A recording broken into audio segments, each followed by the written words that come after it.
Good morning, everyone. Good morning, sir. Can you see the presentation? Yes, sir.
Good morning, sir. Good morning.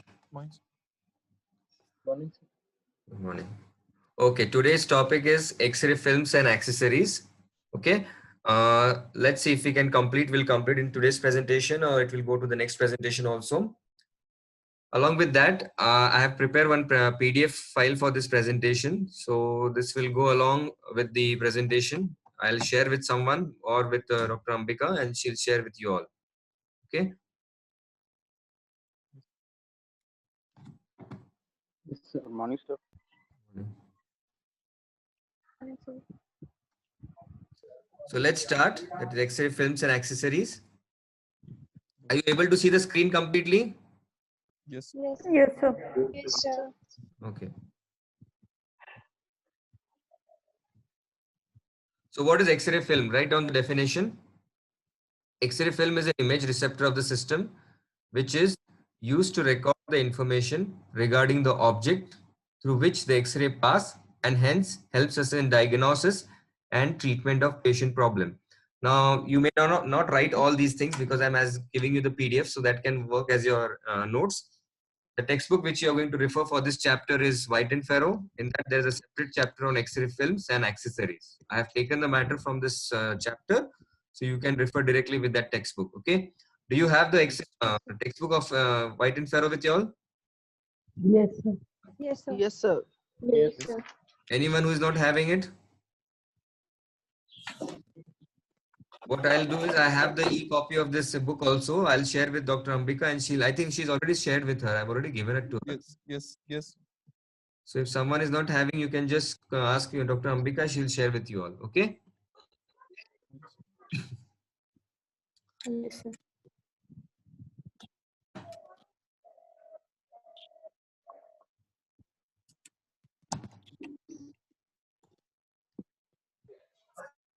So what is the classification of X-ray films?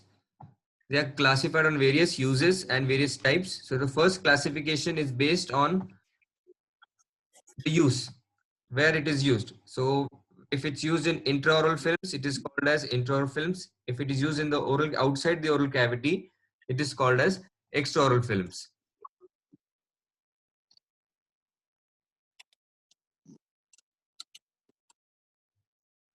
So intraoral films are further classified into three types. The first one is called as the periapical films. Periapical films, we have three types, which you already know. If you have done the posting of radiology, you know what are the types of films. So the first type is number 0 film, which we generally use for children. Then number 1 type, which we use for anterior adults. And number 2 type, which we use for standard adults. And generally we use number 2 type of films. I think someone's mic is on. You can just put it off.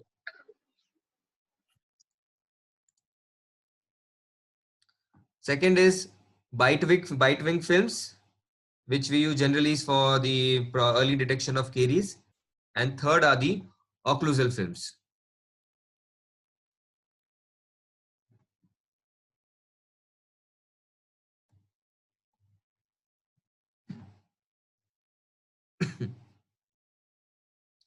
So based on the Emulsion type. First was the use type. Second is the emulsion, because that is the composition of the film. So based on the emulsion type, the films can be classified into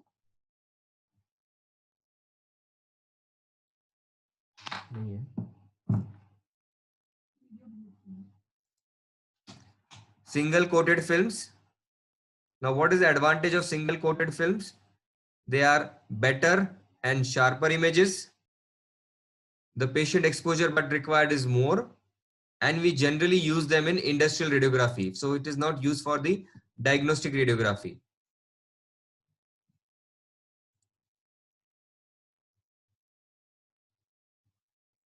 That is single coated films. The next is the double coated films, which we use regularly. Here, the emulsion is on both the sides. We regularly use it, and the advantage for us is that the patient exposure is less. Then the third type of classification is based on the speed of the film. So here they are classified as slow films. So in slow films, what is the advantage and what is the disadvantage? Well, as we'll discuss the discussion, you can just write down, you can read it, is that they have the grains, the silver bromide grains and emulsions are only on one side. They give you better definitions, but the exposure time is very high. Hence, you got generally not used here in dentistry, but the earlier films were based on these types, and they were type A, B, and C.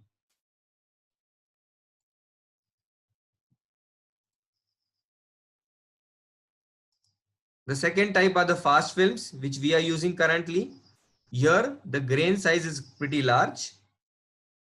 You would be having emulsion on both the sides, and the examples are D, ultra speed, E, ecta speed, and F, ultra ecta speed. In India, currently, we are using ecta speed. If you have taken the radiograph on the film, it is written as E.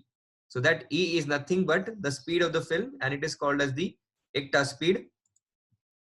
F, ultra ecta speed, and we also have G speed films or hyper speed films.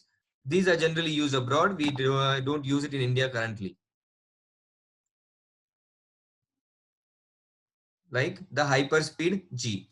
Here the advantage is the patient exposure is half. So if you're taking an exposure in E speed in suppose 2 seconds, here the exposure would be just 1 second. So it is very beneficial for the patient, but the blurring also is improved, decreased. So your image quality also improves. The next classification is based on the packaging. How is the film packet? So if it is a single film packet or a double film packet, so that is another classification. Based on the use of screens. Now here screens indicates the intensifying screens, which we use generally in the external film, and we will be discussing that. So it is classified as screen films and non-screen films. And the last classification is type of barrier envelopes used. So it could be with barrier or without barrier. So right, this is an important question. This can come as a long question to you in your exams, or it could be a 2-mark question also. What is the composition of X-ray film? Now remember, there are 2 different questions which can sometimes be jumbling for you all. There is called as a composition of X-ray film, and there is something called as the content of an X-ray film. Now what we are discussing right now is composition. What is the film made up of, which is very important for you to understand. So there are basically 4 components of an X-ray film. They include the base, the emulsion, the substratum, and the supercoat. And all 4 of them have particular roles.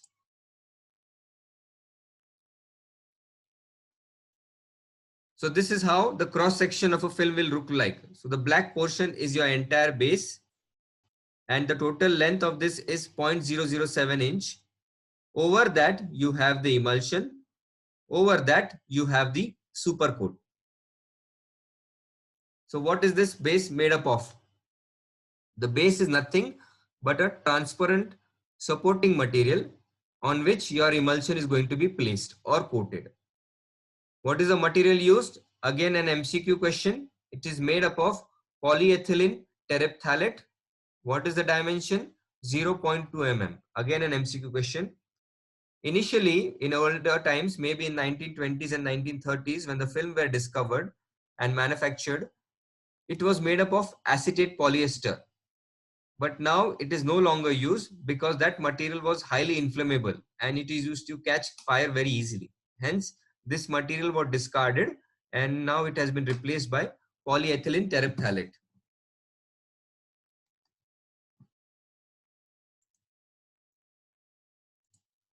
What is the requirement? So if you want to, suppose in near future, want to make an at base material for films, what is the requirement? How should you look out for these requirements? Excuse me. The base material should have proper flexibility, so that if you have handled the films, X-ray films, you can bend it. So it is very flexible. Secondly, it should be translucent. It should have a bluish tint. Why bluish tint? Because this bluish tint, when you open up these films in the dark room, they will not get exposed. And it should be able to withstand the exposure to processing solutions. That means that base should not get any affected if you place it in the developer solution and the fixer solution. So all these materials which will satisfy these requirements, only those materials can be used as a base material.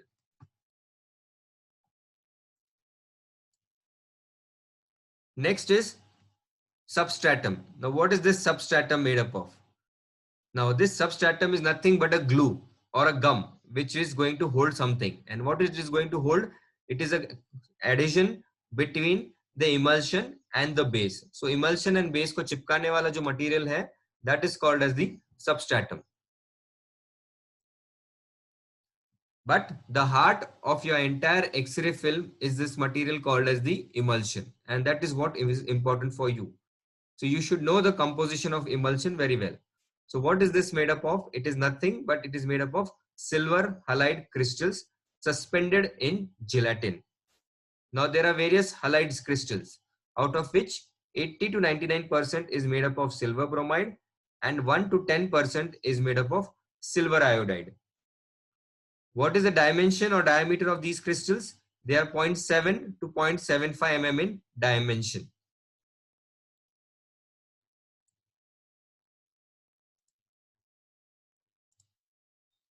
Now, you tell me why are you adding silver iodide? You can just use silver bromide 100%. Well, we are adding silver iodide crystals because this will increase the sensitivity of the film emulsion. That means, why do you want sensitivity? That means when the exposure happens, you would have more latent crystals. So for that, you require iodide. So silver iodide are added for this. Along with that, they will reduce the radiation exposure. So this is beneficial for you as well as the patient. Along with that, sulfur is also added into this. And why sulfur is added? Because it increases the photosensitivity of the silver halide crystals to the X-ray beams.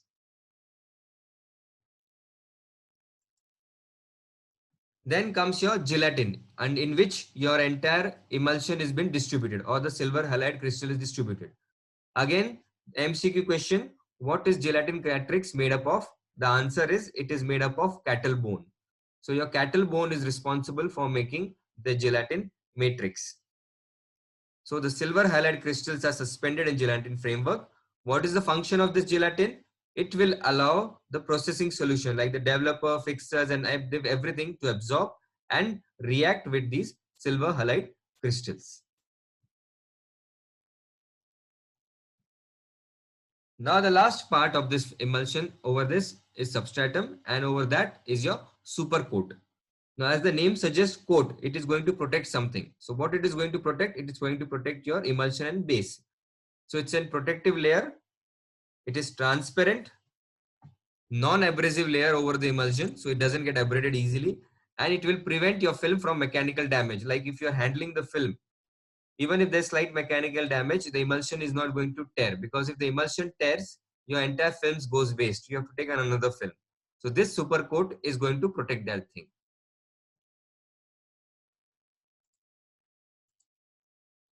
Now come to my second question, which I had told. The first question was composition of X-ray film. Now is the second question, contents of a film packet. What does your film packet do? Now, if you have attended the posting, you would have seen the processing. So in the processing, we would have shown you what is there in the film. So these are the answers for this. So contents of the film packet. So what it is made up of, the first content or material which is there is outer plastic wrapping. You know the white paper or the white color of the film which you generally see outside when you're taking an exposure. So it is made up of white paper or a soft vinyl. It is hermetically sealed. Here hermetically means it is properly sealed so that there is no leakage, otherwise the film gets damaged. It is semi-stiff. It is not completely stiff, semi-stiff, so that you can bend it into the patient's oral cavity. If it had been very stiff, you will not be able to bend into the palatal region or in the floor of the mouth. It is moisture and light proof, which is very important for us because we are dealing in the oral cavity. So it is going to be moist, so it should not spoil, and we don't want any exposure to happen. It protects from light, and there is an occlusal dot present. Now, what is the importance of this occlusal dot? The occlusal dot is always towards the occlusal surface and facing the X-ray machine, so that you, when you do the processing, you are able to identify which side radiograph you have taken. So this is how your contents look like. So this is your outer wrapping paper. You have the lead foil here. You have the black paper. Now inside this black paper, what you are having is going to be your X-ray film. Now this X-ray film has a base into which you have the emulsion, you have the substratum, which is attaching the base to the emulsion, and over this you have the supercoat. So this is how your contents of your X-ray film looks like. Now if you look here, the manufacturing company name is written here. It is written as Kodak, and you have written E-type. So this we are using is an Ektaspeed film.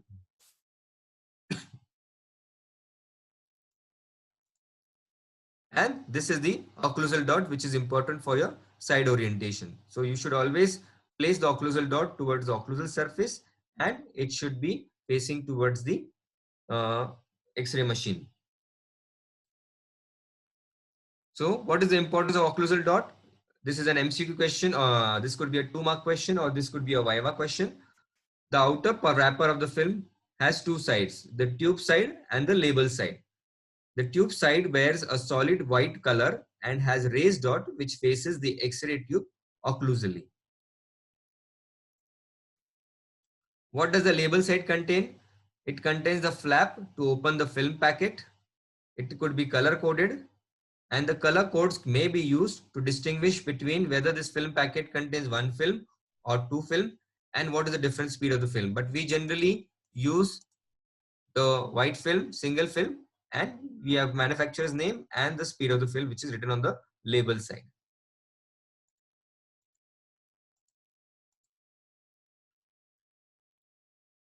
Along with that, the circle or the dot corresponds with raised identification or dot. So you have a dot here. If you can see it on the slides, there's a dot here. It writes there opposite side of the tube. That means this is written opposite side of the tube. This part, the front part, is going to expose. Would be seeing on the towards the tube side. You had the manufacturer's name written here. You have the film speed and the number of films which is closed.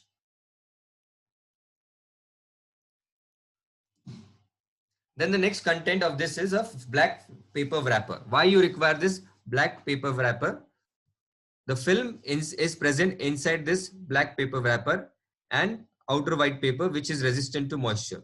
So it will prevent any damage by fingers while being unwrapped. So if you are unwrapping the film, if directly your film comes in contact with your hands, there are chances that it may get damaged. So to avoid that, you have this black paper wrapper, and it also protects your film from light. So this is the role of your black paper wrapper. Then comes the most important part of your X-ray film, and that is your lead foil. It has a very specific role, and that is the reason it has been placed here. So where is it placed? It is placed between the wrapper in the film packet. A lead foil backing is placed on an embossed dot, and the foil is placed in the film packet behind the film, away from the tube. So you have to understand this is not present in front of the film, but behind the film, away from the tube. Now why you want this? Write down the function. Well, these are the three functions this lead foil performs here, and it is very important for us.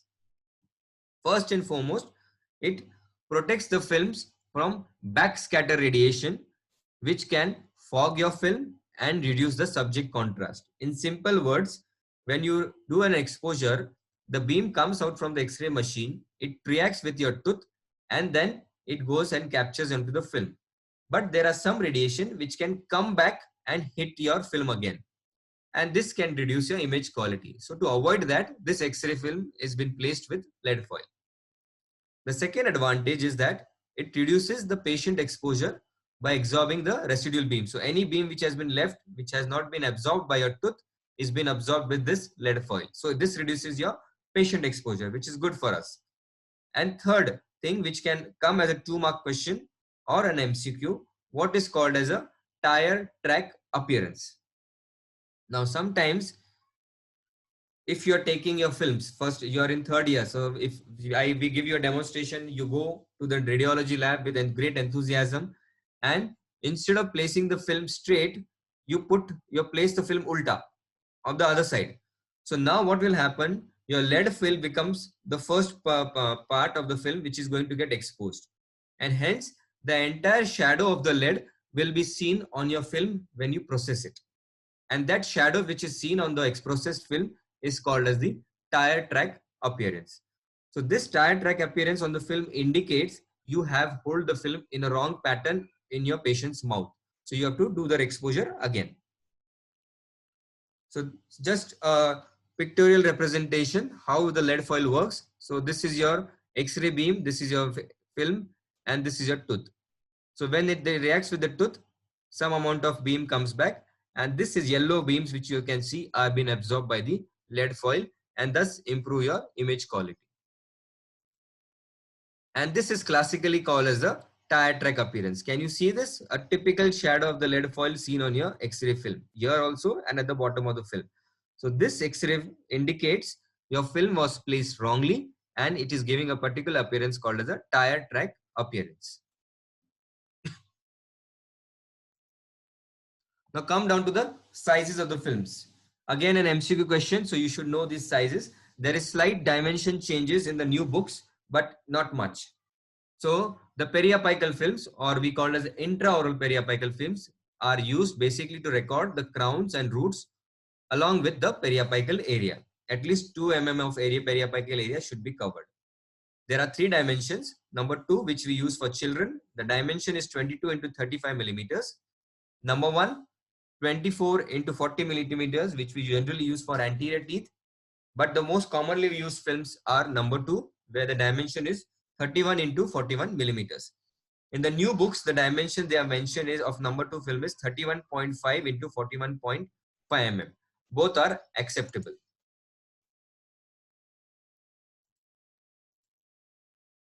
Then come down to the bite wing films. Now, what is the indication for bite wing films? Where bite wing films are generally used to record the crowns of maxillary and mandibular teeth in one film. So this is a picture of the bite wing. This is how you're going to take a bite wing. So you can see the crown portion of the maxillary as well as the mandibular teeth.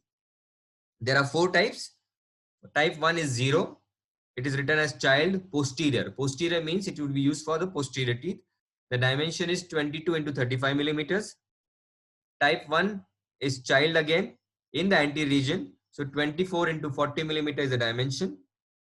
Then type 2, again adult, posterior region. The dimension is same like the periapical film, 31 into 41 millimeters.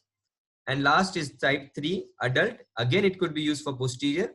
The dimension is 27 into 54 millimeters. We generally use type 2 here again. Then comes your third type, and that is the occlusal films. Generally, we use for covering larger areas of maxilla and mandible. And the dimension is 57 into 76 millimeters. These are slightly greater dimension films. So you should remember these dimensions very well because this will come as your MCQ question. Then comes your extraoral film like panoramic radiographs. They have a greater dimension and the dimension generally are 8 by 10 inches. So 8 inches by 10 inches are generally the dimension. So why do we call them as extraoral films? Well, we call them as extraoral films because these films are placed outside the patient's mouth when we do the exposure. They are not placed inside the mouth. Indications, broadly the indication is just to cover larger areas of jaws. And there are 2 types which we have seen in the classification. Type is called as screen type and non-screen types. So this is the film packet. So if you get time when we college open up, you can go to the dark room and you can just ask the technician to show you the films, the external films. We generally use manual films for external films, like for your chest radiographs.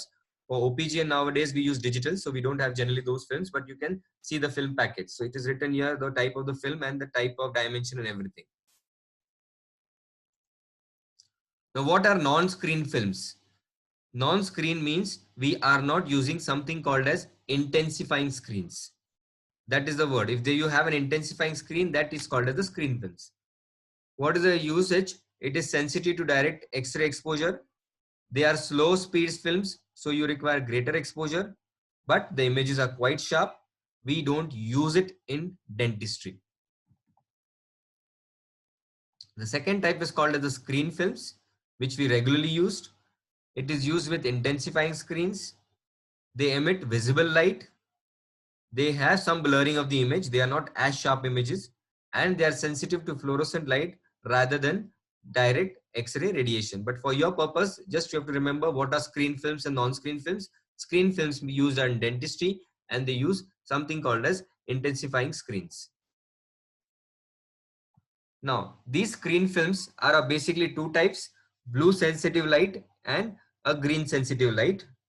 What we use generally can be green light also and blue light, depending upon the manufacturer which we select. So what is the green light sensitive? They use something called as rare earth materials. So in the film, like we have silver bromide in the intraoral films, here also we have certain bromides. Along with that, we have something called as rare earth materials, and they are sensitive to green light. They are faster, they would provide good details, and they have greater speed. So the exposure time is less.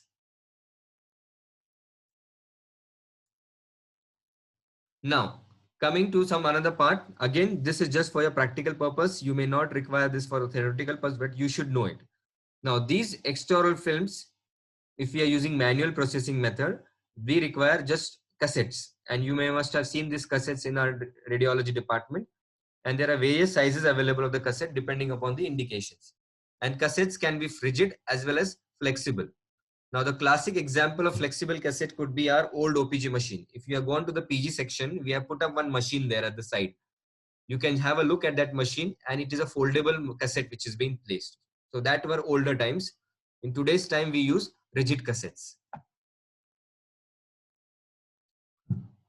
Commonly used are the rigid cassettes. They generally protect the intensifying screen from damage. The film will fit properly. They are book-like containers consisting of two aluminum leaves. Leaves matlab boxes जैसे lock करने के लिए, which open and close on hinges. And the front side, just like our IOPA, faces the tube.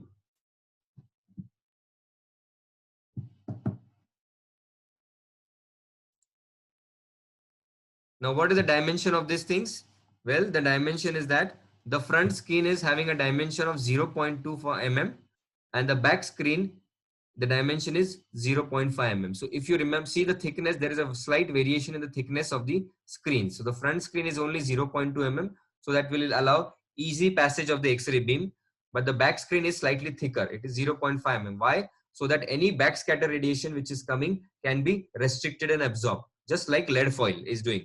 So this is there. So it is very important that if sometimes the films gets damaged, the screen, you should not interchange them, because if you interchange, the thickness will vary.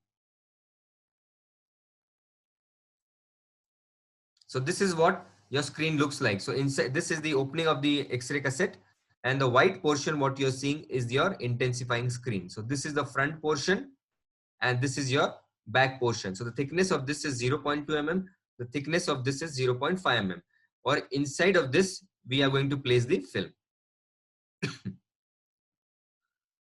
Now come to, again, an important question, a 2-mark question. What are intensifying screens?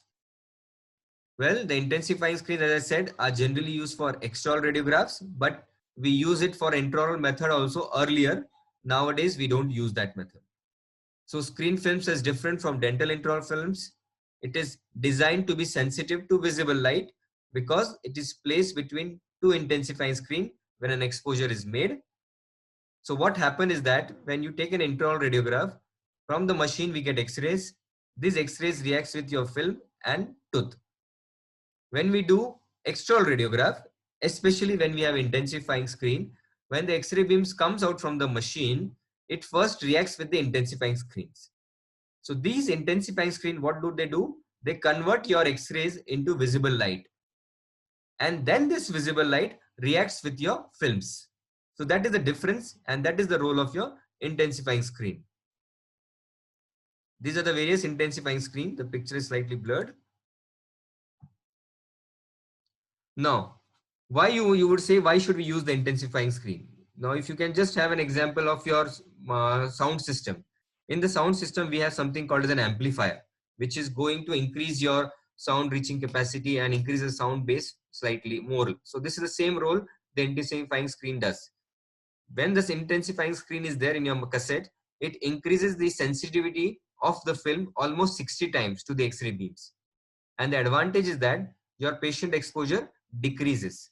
So almost all the extraoral radiographs, if they are manual, will generally have your intensifying screen. It is not used with intraoral films. Why?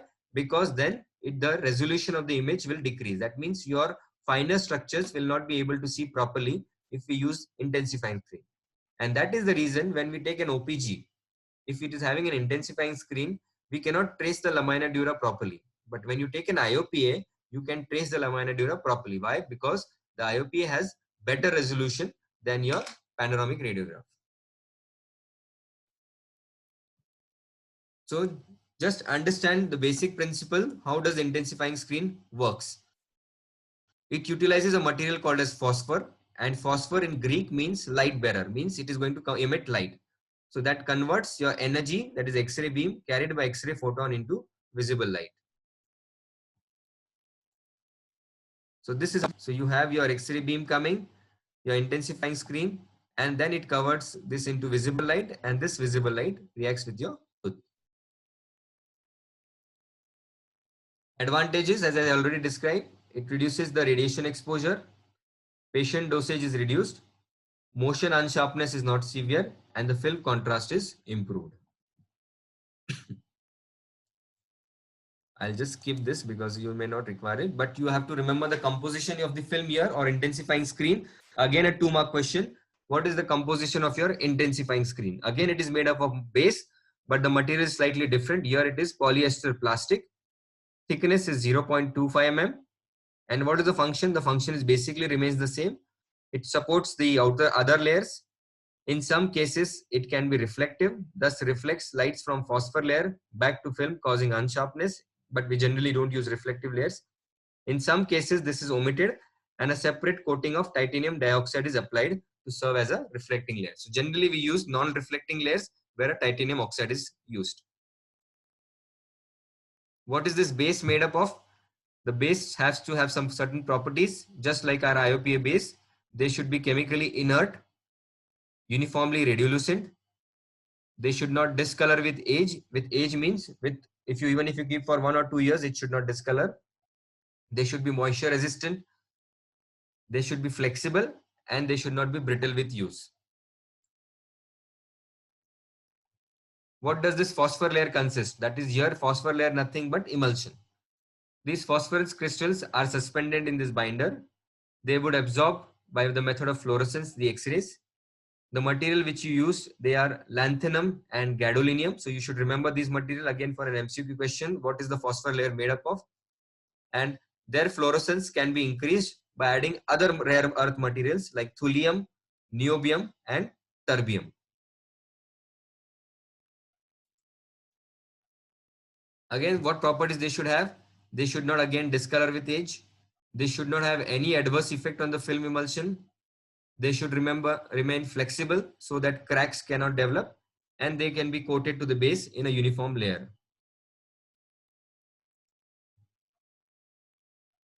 Now, what are the rare earth materials which you use? We generally can be used, as I said, 2 types, green type and blue type. So if we are using green type, the phosphor layer would be having gadolinium oxysulfide and terbium activated. But if we are using blue and UV type, then the layer changes. It would be yttrium tantalate and niobium activated. Then we have a protective coat, just like superstratum in our super coat in our IOP films. It is made up of polymer having 15 micrometer thick. It is placed over phosphor layer to protect that layer and provide a surface resistance which can be easily cleaned.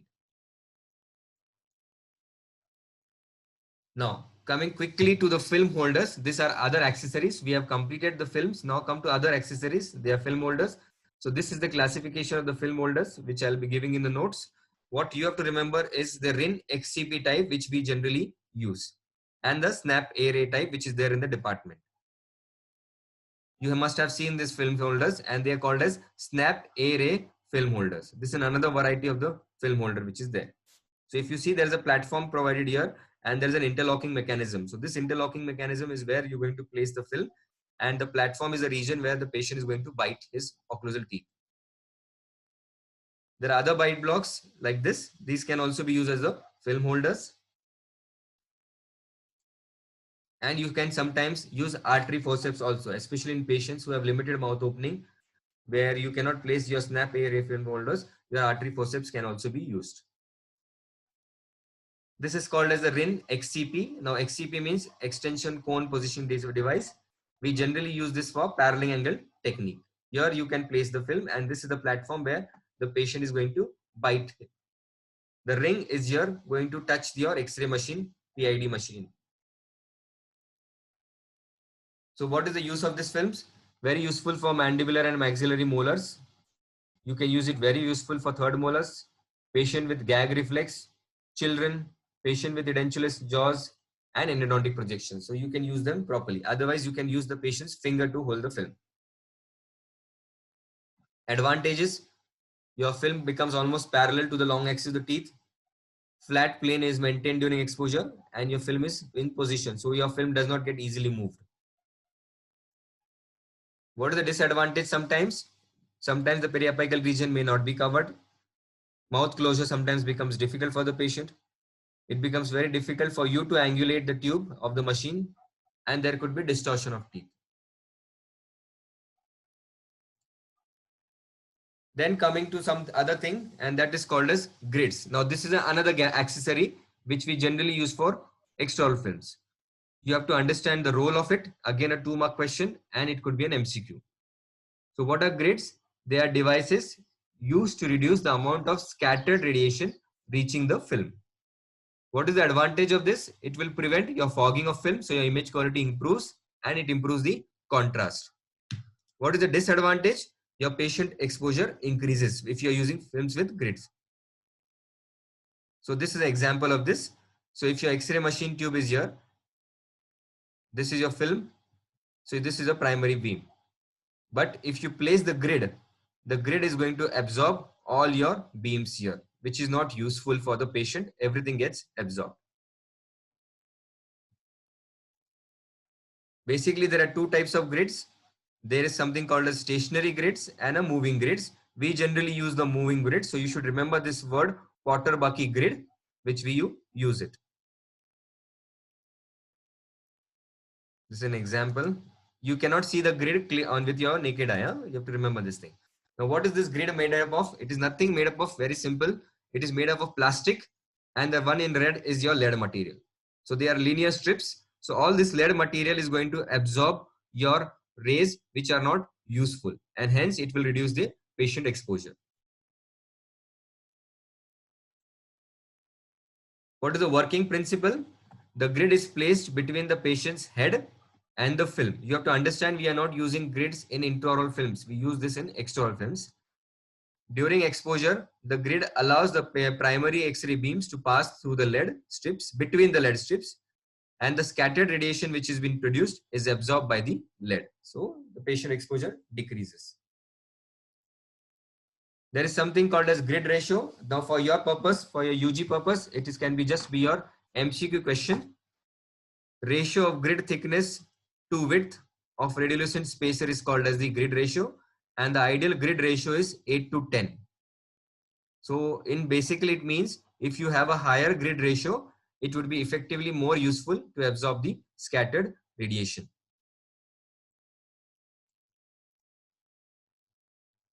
Now the other topic is filters, which I think we'll cover in the next lecture. because I think we don't have time here. So filters and collimation is the another part, which so that our basics of X-rays can be getting covered, and we'll cover into it. Okay. Now what I'm going to do is I'm going to share you the PDF of the lecture, which you can read. So the next time you can ask me questions. And right now what you can do is just write down 3 questions, which would be your assignment. So the first question will be, what are intensifying screens? And what is the role of intensifying screen? The second question is composition of X-ray films.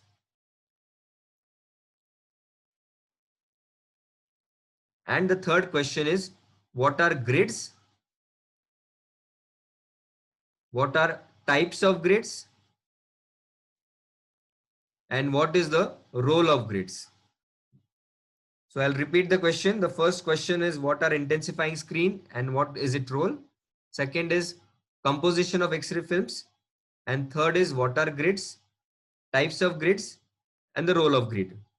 Now you're going to submit this Tuesday, because Wednesday we're going to have the class. You can mail your work on my email ID. You can just write down my email ID. DOC, D for doctor. So DOC Prashant, PRASHANT, Jaju, JAJU @gmail.com. Is it fine? Yes. Yes, sir. Yes, sir. Yeah.